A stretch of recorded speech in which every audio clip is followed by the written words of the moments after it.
생산과 소비를 시작하겠습니다. 화폐가 없는 곳에서도 토지가 거래될 수 있다고 했죠. 그 생산물로 계산되는 방법을 찾아보았어요. 쌀이 양으로 계산된 토지는 이자율 분의 수확량 나왔죠. 따로 설명하지 않겠습니다.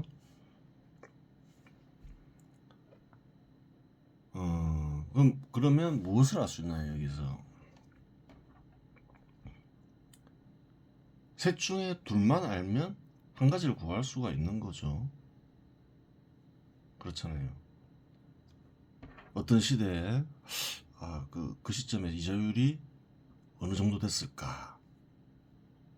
근데 이자율을 알 수는 없잖아요. 잘 알기 어렵죠. 그런데 수확량과 쌀의 양으로 계산된 토지가 있다. 쌀의 양으로 표시된 토지가 있다. 그럼 두 가지를 알면 이자율을 구할 수 있겠죠. 그래요. 그 다음 보겠습니다. 이자율의 경우 통상 1년 단위로 구하는데 반드시 1년 단위로 구할 필요는 없다. 무슨 말이냐 이렇게 생각할 수 있죠. 3개월 단위로 구할 수도 있고 6개월 단위로 구할 수도 있고 3년 단위로 구할 수도 있다. 물론 조건이 있다.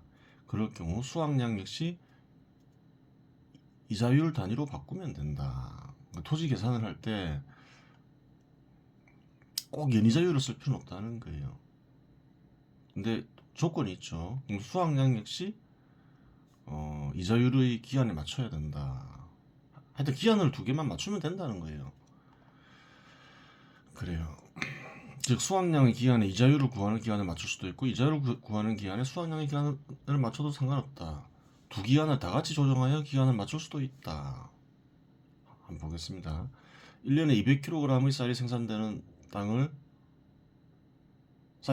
땅을 쌀과 교환하려는 농민이 있고 6개월에 10% 이자를 받는 대주주가 있다고 가정하자. 앞에서는 이제 연이자로 바꿨죠. 그럼 20%가 되는 거죠. 수확량의 기간에 이자율을 구하는 기간을 맞추는 방법은 그래요. 다루어서 이번에는 이자율을 구하는 기간에 수확량의 기간을 맞추는 방법을 살펴보자. 그래요.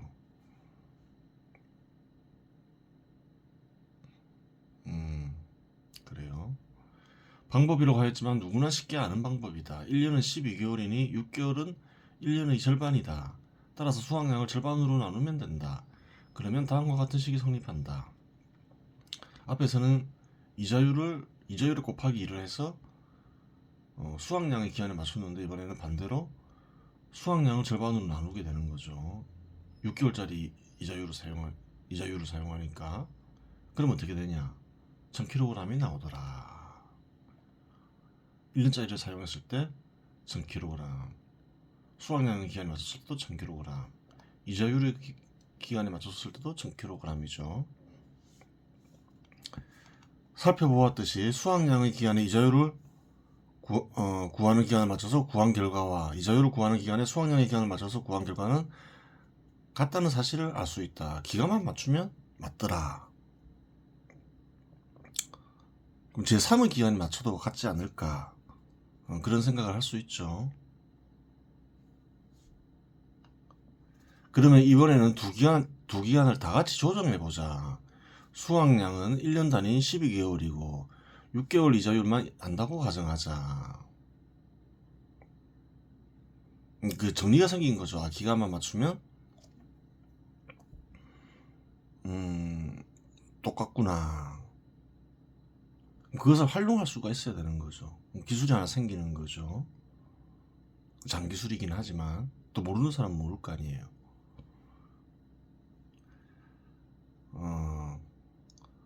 그러면 12개월에 6개월 곱한 뒤 그 기간에 합당한 수확량과 이자율을 구하면 된다. 12개월에 6개월 곱하면 72개월이 된다. 이거를 그냥 복잡하게 생각하지 말고 그냥 10에다 6을 곱하고 6에다 11을 곱해버리자 이 말이죠. 그럼 72개월이면 둘 다 72개월로 만들어보자 이런 거죠. 그러면 이제 수확량에 6을 곱하면 되고 이자율에 11을 곱하면 되잖아요. 그럼 결과를 보자. 이자율이 11을 곱하고 수확량이 6을 곱했다. 근데 구해보니까 또 1000kg이 나오더라. 그래요.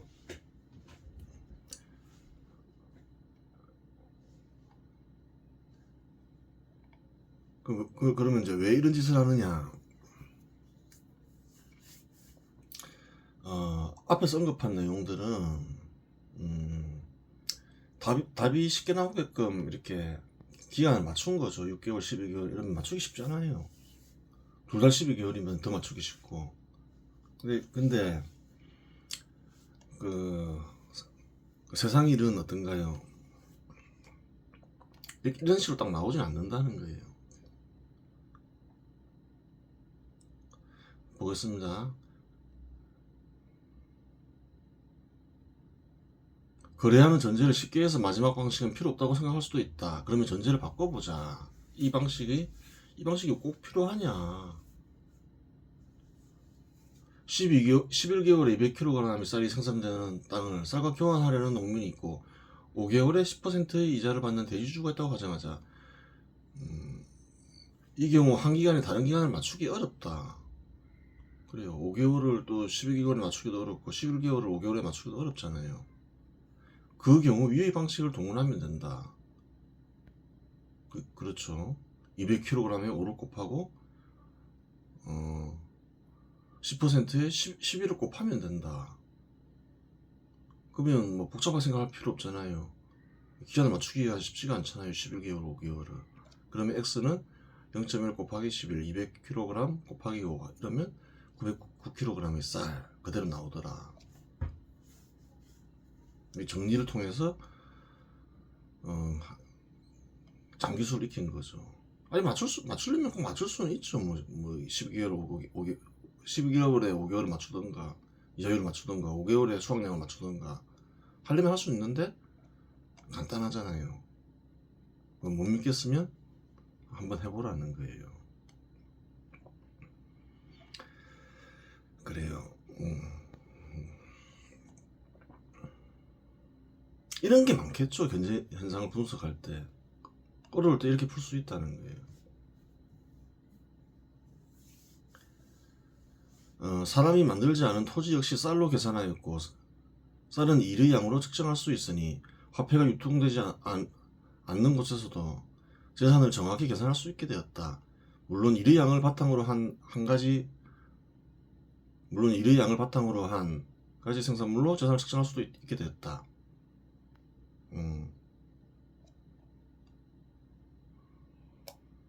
생산물로도 측정이 가능하죠. 다 쌀로 표시할 수도 있잖아요. 일의 양으로 표시할 수도 있고. 근데 일의 양으로 잘 표시 안 하겠죠. 좀 더 복잡해지니까. 그렇죠. 쌀 이러면 탁 눈에 들어오고 물체니까 훨씬 쉽게 이해되는데 일의 양이다 이래버리면 교환할 때 일의 양이 서로 일을 잘 알아서 일의 양으로 했다 하더라도 그래요. 더 어렵죠. 파악하기가. 기간에 대해 자세히 언급한 이유는 어떠한 값을 구하든지 간에 기간을 맞추지 않으면 전혀 엉뚱한 값을 구하게 되기 때문이다. 10억 원을 투자하여 공장을 지었다고 가정하자. 1년 뒤 1억 원을 벌었다고 가정하자. 그러면 이 사람의 수익률은 얼마인가? 많은 사람들은 연수익률을 10%라고 말할 것이다. 하지만 이런저런 문제에 있어서 기간을 맞추면 어떻게 될까? 그러한 이유로 기간을 맞추는 방법에 대해서 얘기한 것이다. 10억을 투자해서 공장을 지었어요. 그래요. 연수익률이 1년 뒤에 1억 원을 벌었어요. 그 연수익률이 1%, 10%냐? 라고 말할 수 있냐는 거예요.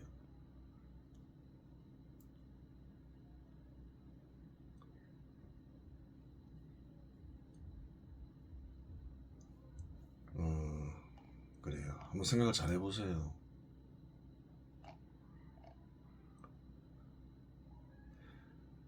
뒤에서 다루겠죠, 이런 부분은. 뒤에서 다루는데 생각해 볼 수는 있겠죠. 미리 한번 숙제를 내줄 수도 있는 거죠. 풀면 스스로 풀 수 있으면 그래요. 그 나름대로 경제적 식견이 있는 사람이죠. 기한 같은 걸 잘 생각해서 해보라는 거죠. 시장 지배 시대에 돌입하면 화폐가 널리 유통되기 때문에 앞에서 형태는 완전히 바뀐다. 이제 현 시대에서 언급해야 되겠죠. 그럼 앞에 이제 동안 언급한 게 무의미한 것이냐, 그러한 질문을 해볼 수 있는 거죠. 무의미하지 않으니까 언급을 했겠죠. 무의미하면 언급할 필요가 없잖아요. 과거에 이루어졌던 이러한 방식들, 재산으로 파악되는 것들 그대로 이어진다. 그러면 뭐만 살피면 되나요? 추가되는 게 무엇인가? 그래요. 그만 알면 되는 거예요. 차이점이 무엇인가?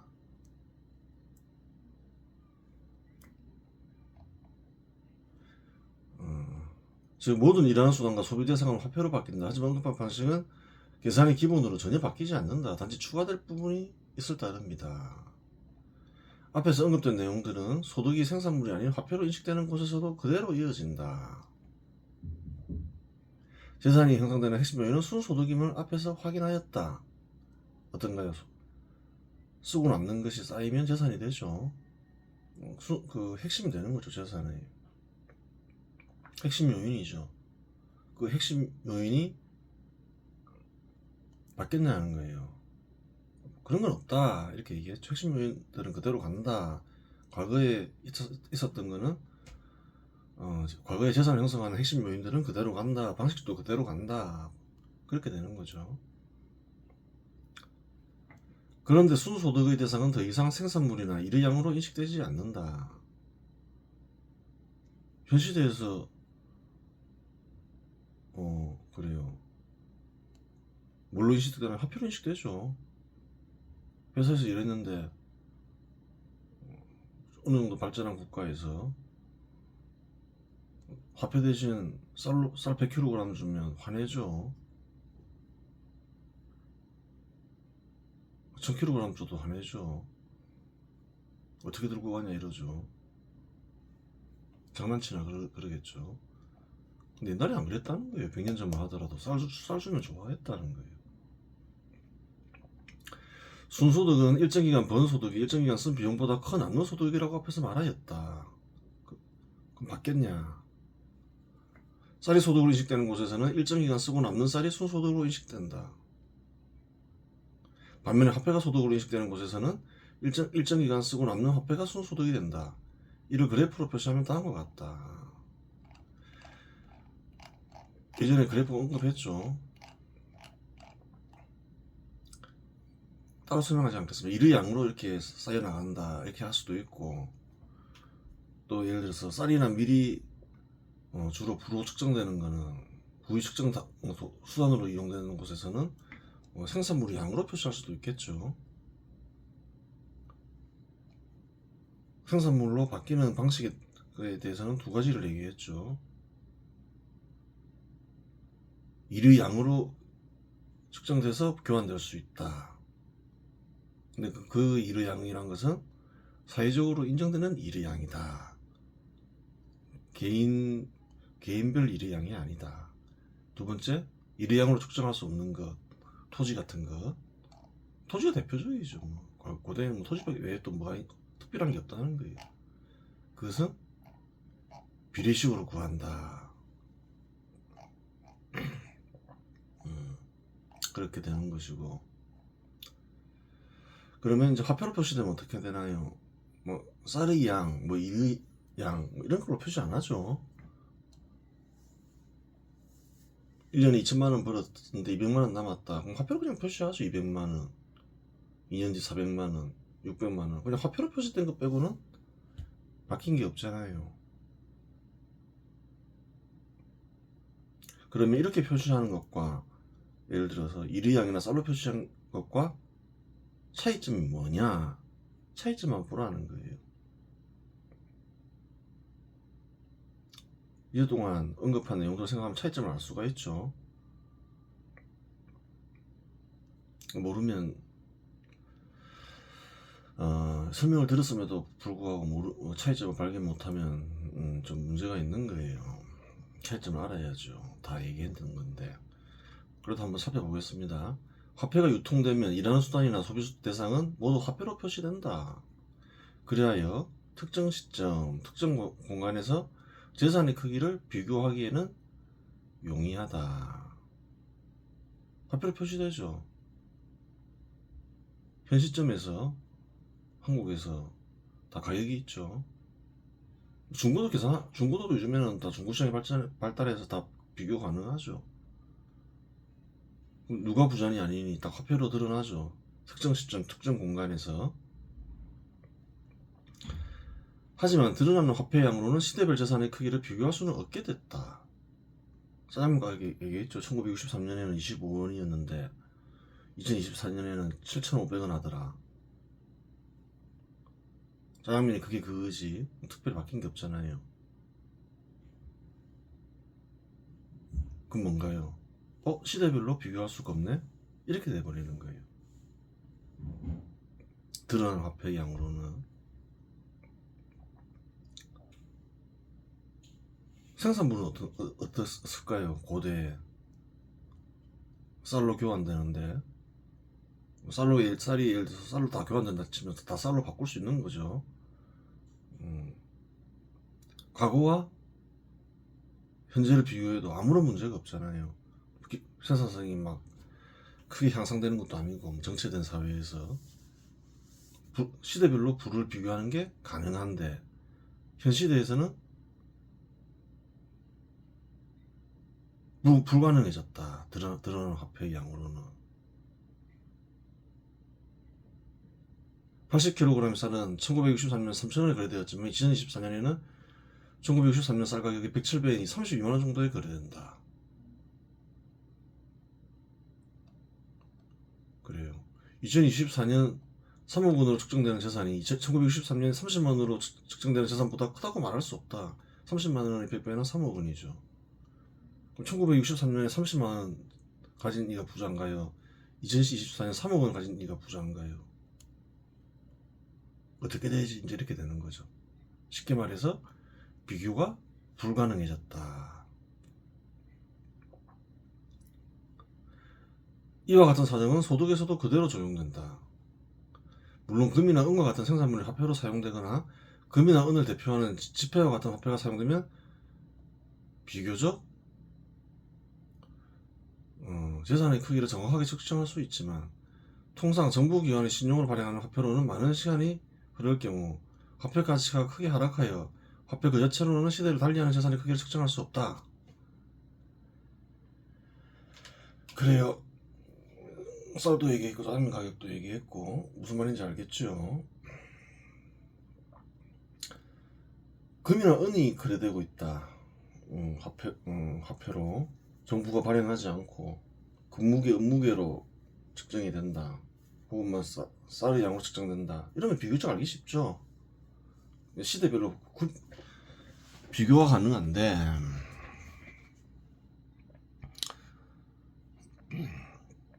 이제 두 가지 문제가 있는 거예요. 첫 번째는 그래요.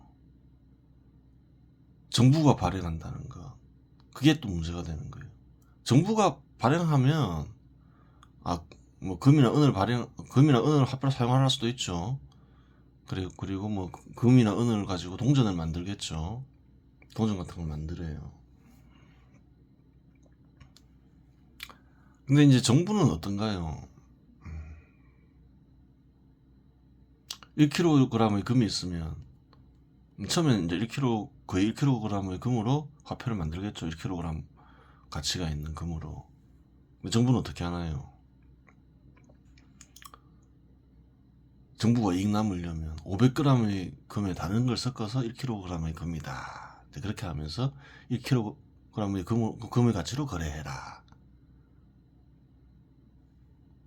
그리고 그게 성공했다. 그 다음에 어떻게 할까요? 300kg의 금만 넣겠죠. 그런 식으로 한다는 거예요. 그러면 정부는 300kg의 금으로 금이 이제 1kg의 금으로 이제 거래하는데 성공하면 700g의 금만큼 이익을 보잖아요. 그러니까 정부가 발행하면 통상 이제 정부가 이익을 남기고자 하니까 화폐 가치가 떨어지더라.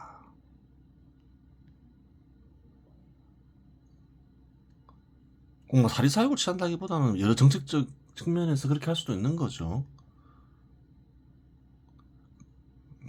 그래요. 꼭 금속으로 발행한다 해서 정확하냐 안 하냐 이런 문제가 발생한다는 거예요. 쉽게 얘기해서 금속으로 발행해도 마찬가지라는 거예요. 근데 한계가 있는 거죠. 금속으로 하면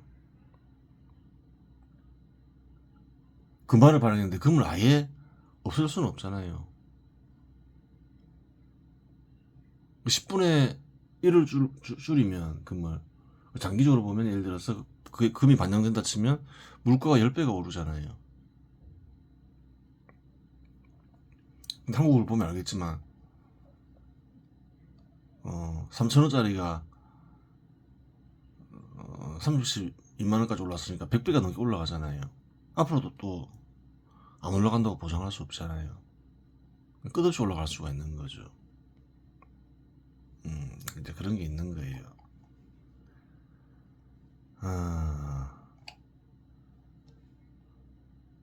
못 믿겠다. 어떻게 금이나 은으로 그런 짓을 왜 저지르냐.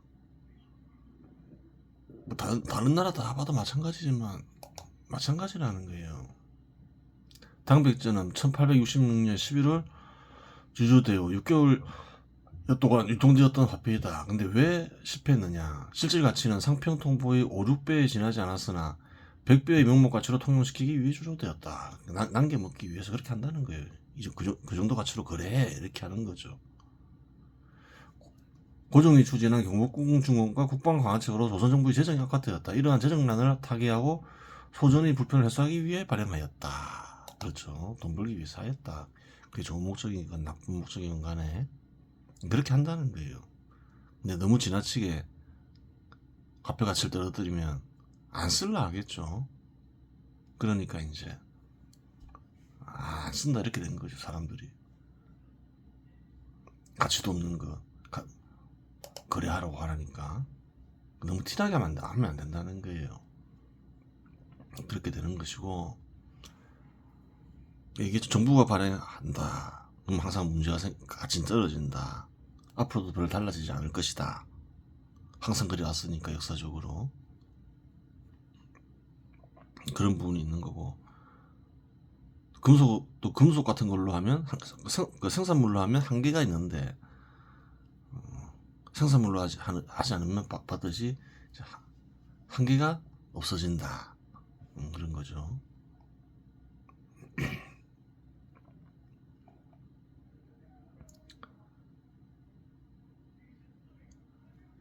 장기간 시대가 달라져 버리면 측정할 수가 없게 된다. 즉 장기에 걸쳐 화폐를 저축하여 재산을 형성하였을 경우 과거의 재산과 비교하고자 하면 결국 화폐 가치의 하락을 반영해야 비로소 비교할 수 있게 된다.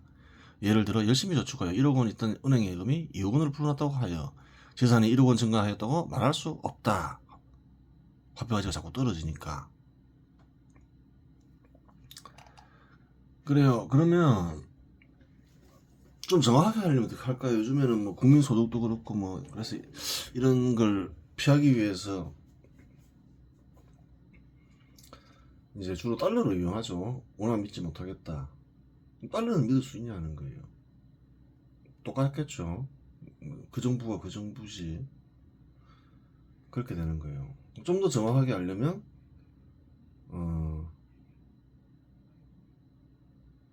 생산물로 해야 되고